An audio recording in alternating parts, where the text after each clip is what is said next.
मला माहिती आहे तुझी फरफट होतीये, तू भरडला जातोयस. पण आता नाही होणार. आता सगळं काही नीटच होणार आहे अगदी तुझ्या मनाप्रमाणे. तुला वाटत असेल तू इतका अडचणीत आहेस, तरी मी असं का बोलतोय, हो ना? आता माझं बोलणं आहे ना, ते अगदी शांत चित्ताने ऐक. तुला सगळी उत्तरं मिळतील. कारण खरंच होणार आहे सगळं नीट. चिंता करू नकोस. चिंता तुझ्या नकळत तुला जिवंत जाळते, पण तरीही तू तिलाच उगाच कवटाळतोस. हो, मला माहिती आहे तू अडचणीत आहेस. पण हाच खरा खेळ तुला कळलेला नाही. अरे दगडालाही देवत्व प्राप्त व्हायला अनेक घाव सोसावे लागतात, तेव्हा कुठे त्यातून मूर्ती साकार होते.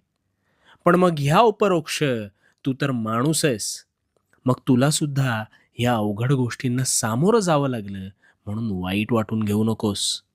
हिरा आहे ना, हिरा हा अनेक घाव सोसतो तेव्हा कुठे त्याला किंमत प्राप्त होते.